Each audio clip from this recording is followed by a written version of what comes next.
Within the heart of Israel lies the eternal holy city, Jerusalem, a place with a rich historical and spiritual significance. It is arguably one of the most important and controversial cities of the modern world. Jerusalem has always played a prominent role in the ancient world, and today it is still speaking to us, revealing its ancient mysteries and exciting past. In 1967, one such revelation came to light. A city beneath the city was unearthed.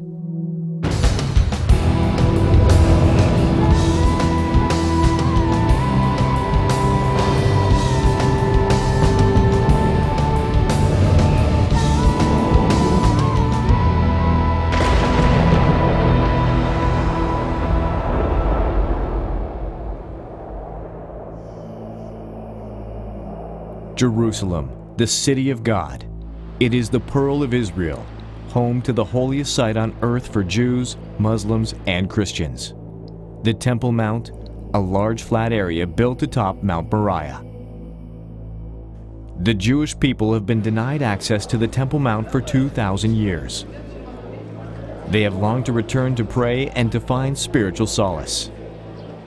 They claim it is here that King Solomon built the first temple and where King Herod built the second and final temple. According to the Bible, Abraham took his son Isaac to Mount Moriah, prepared to offer him as a sacrifice. The first temple was constructed by King Solomon, and it was built on the summit of Mount Moriah. That's what we understand also the Book of Chronicles mentions it. It is a kind of a dome-shaped hill, not even mountain, a hill. The term Temple Mount, or in Hebrew it is called the mountain of the house of the Lord, is mentioned only once in the Bible in the book of Micah and quoted by Prophet Jeremiah. In other words, the name Temple Mount shows first time only at the end, very end almost, of the first temple period. In biblical times, Jews came to the Temple Mount on a daily basis to offer sacrifices at the temple. They came to pray, they came to honor God. They came because it was here, according to scriptures, that the Spirit of the Lord rested. Within the temple compound were various chambers. One of these chambers was called the Holy of Holies, the most sacred place on earth to the Jews, the place where the Ark of the Covenant was kept. The Ark contained the original 10 Commandments, and according to scriptures, it was here that the glory of God could be seen. The Romans destroyed Jerusalem and its second temple in 70 AD. This was recorded by the 1st century historian Josephus Flavius. The Jews were banned not only from the Temple Mount, but from Jerusalem itself. Jerusalem has been overthrown and resettled time and time again throughout history. After the destruction of the temple, the Romans occupied and ruled the land until the Arab conquest in 638. In 1099, Jerusalem was taken by the first Crusaders from Western Europe. And in 1187, it was captured from the Crusaders by Salah ad-Din, a strong Muslim political and military leader. On May 14, 1948, Israel declared its independence and was formally recognized by the United Nations Council as a Jewish state. Today, the landscape of the Temple Mount is dominated by a well-known landmark, a golden dome, a Muslim mosque, the Dome of the Rock built between 687 and 691, when Jerusalem was under Muslim control. For centuries, non-Muslims have been unable to visit the site. After this turbulent history, some question whether the Jews were ever really there. There was little archaeological evidence to support the Jewish claim to the Temple Mount. But all that changed after what has come to be known as the Six-Day War of 1967. Israel regained control of the old city of Jerusalem in a preemptive strike. For the first time in nearly 2,000 years since the destruction of the temple, Jews were now free to pray at the Western Wall, the closest they could get to the original Temple Mount. This historic victory allowed the Ministry of Religious Affairs to begin excavation along the Western Wall to see what lay beneath. In their wildest dreams, they never expected such a significant find: a city beneath a city.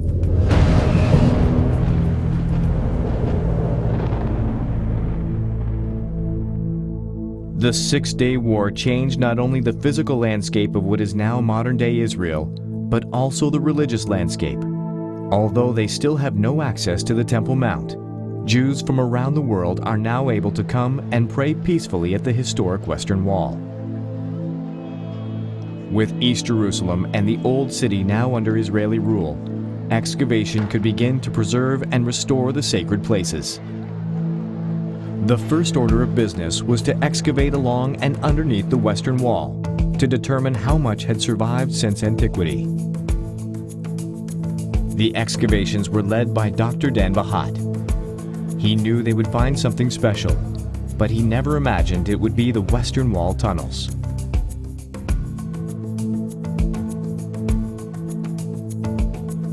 Now, we are sitting now in the framework of what we call the Western Wall tunnels. First of all, tunnels in plural. Actually, it is one tunnel, but at the end of the tunnel, we discovered another tunnel, which dated probably for the Maccabean period and was used for water. We decided in 1967 to follow, and we started also with a system of a tunnel, actually, running along the Western Wall. But why is the Western Wall so important to the Jewish people?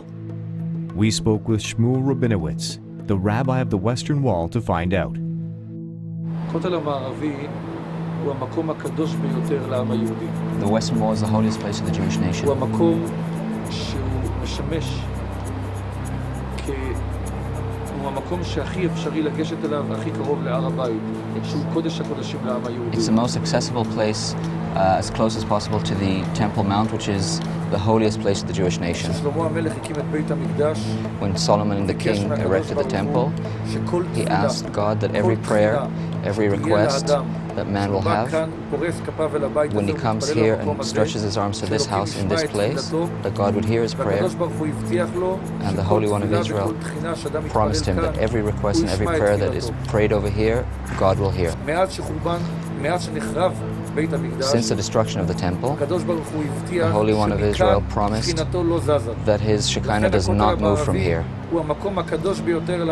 Therefore, the Western Wall is the holiest place for the Jewish nation and is preferable to the other walls that remain from the Temple Mount structures from the Second Temple period. 2,000 years ago, the Second Temple existed here. 3,000 years ago, the First Temple existed here. The temple was the spiritual center of the Jewish nation. And today, the Western Wall, which is the only relic of the temple, is the spiritual center for the Jewish nation. The length of the Western Wall is almost 500 meters. It's almost half a kilometer wall, in enormous dimensions, big stones and things. The result of which is that we wanted to learn how. And indeed, we found all kinds of features. And today, the tunnels, which are beautiful because they really, you're going under the city and you learn about under the city. First of all, we've got all the important periods in the history of Jerusalem are revealed there, one way or the other. It can be an arch from one period, a vault from another, a room for yet another one. So altogether, all the important periods, like let's say Second Temple, Roman, Byzantine, early Muslim, Crusader, Ayyubid, Mamluk, Turkish, are all explored in the tunnel. So makes it as if going through the book of history of Jerusalem.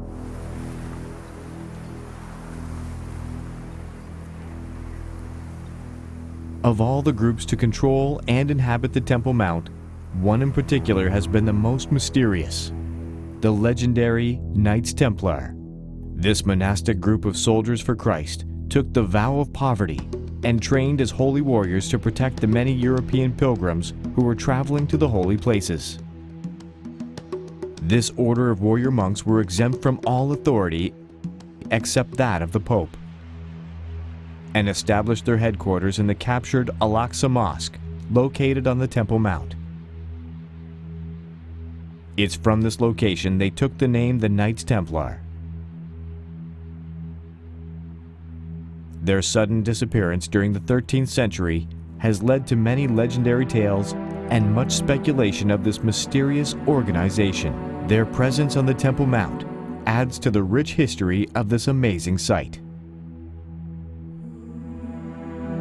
Our journey takes us down through the tunnels, revealing beautiful archways from the Crusades and Muslim periods.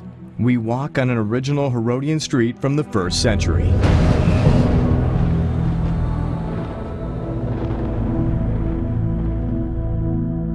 The Western Wall tunnels give us insight into Jerusalem's historic past. Its walls speak to us. Its beautifully vaulted ceilings and detailed stone foundations provide us with a glimpse of its former glory. Our journey takes us deep underground, below the modern and busy streets of Jerusalem, to catch a rare glimpse into one of the most amazing discoveries of the century. It's hard to imagine that this is one entire large stone. Yes. I don't see any cuts, No. like in some of the other rocks. How heavy is this stone? Wow, that's the heaviest stone we have here. Western Wall and around the Temple Mount, it's 570 tons. Yes, it's huge. Its length is about 13.6 meters, about 44 feet. Wow. Well, usual old stones are about 1 meter, a little bit more. Wow. Its depth inside, 4.5 meters, 14 feet. So behind these huge stones stands a very interesting story that tells us a little bit about the history that happened here. If you take a look up on the upper part of the stones, you can see it's not straight. Okay, it's not straight like over here. It seems like somebody is trying to ruin this stone, to destroy it, to bash into it. So right after the Romans destroyed the temple in the year 70 and they set it on fire, they also wanted to destroy everything that was connected to the temple, and that includes the retaining wall, the western wall. So they started to push the stones from way up all the way down until they reached this one. And these stones, 570 tons, you cannot drop so easily. So what they started to do is just to bash straight into it. They wanted to erase it, just to destroy it, but they stopped.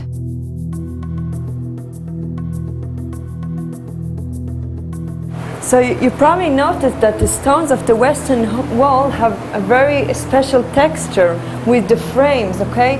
We call it the Herodian stones because this is a typical Herodian masonry that Herod made in each stones that we see all the way of the western wall. So Herod wanted us to notice when we're staying in a distance that we will see that the western wall was built by separated stones. And by the way, these stones, we always have to remember that these stones that we see here, these are only the stones of the supporting walls, right? And look how beautiful they are. We can only imagine what was inside, more eastward at the temple. Okay, we can only imagine how beautiful it was there if we have these beautiful stones only for the supporting walls. Among these amazing finds is a section of an original street from the time of Jesus. Okay, Joe, so take a look at this floor that we are standing on right now. It seems like, you know, just stones, maybe very, very old one, but this is actually an original street, the original street from the Second Temple period. A street that went right along the western wall, all the way from the south part to the north part. It was the main street, the busiest street in Jerusalem back in those times. Look at these columns over here, these columns that were decorating the street. Of course, it was wider, right? We can see it seems like it's ending it seems like it was an underground street, but it was actually open to the air. All the people who came here, usually in the 3 high holidays, in Sukkot, Pesach, and Shavuot, They used to come here when they get here to change the coins, to buy a sacrifice, to get something to eat, maybe to repair their stuff after they've been walking for days and days and days in the desert or from Babel, from Alexandria, just in order to reach Jerusalem, to be as close to the temple. They were all walking on the streets at the same way that we are doing right now. And I just want to show you one really nice stone that we have here. You can see it's very smooth. Okay, if you touch it, this is a brand new stone, a brand new brick that they were about to replace with the old one. Okay, you can see that many people were walking on this street. It's already broken and old, and once in a while they had to repair the street, like you pave a road. Okay, but maybe this time they didn't have the time because of the destruction, and the stones was just left here until 1967 when the site was excavated to the public. Okay, so we left it here just to show people, and if you touch it you can see it's very smooth because nobody ever walked on these stones, right? It was just left here. So it's a brand new 2,000-year-old stone. Exactly. Who built these ancient tunnels and walls, and why in Jerusalem?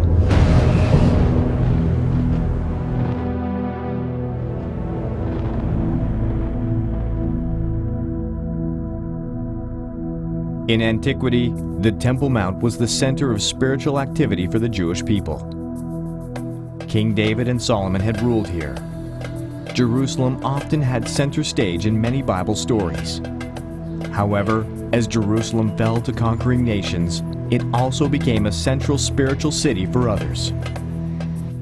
According to Islamic tradition, it was from the Temple Mount that the Prophet Muhammad ascended to heaven, making it a holy place for them as well.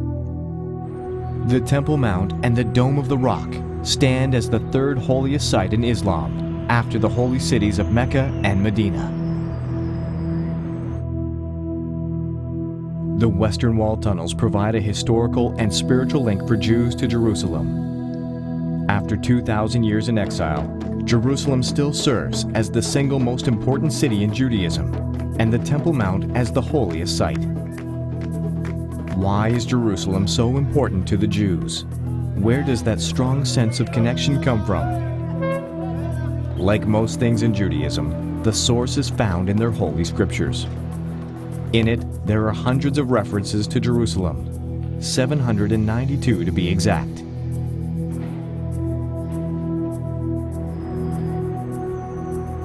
The Holy Temple is situated in the center of the Holy City. Historians such as Josephus Flavius offer detailed descriptions of its splendor and beauty. We also know that King Herod went to great lengths and spared no expense to build the temple, as evidenced by the still intact Western Wall tunnels. While the Unearthed team was on location in Jerusalem, another amazing discovery was made. A stone quarry in the ultra-Orthodox community of Ramat Shlomo was discovered. It was confirmed that King Herod used stone from this quarry to build the Temple Mount and the Western retaining wall.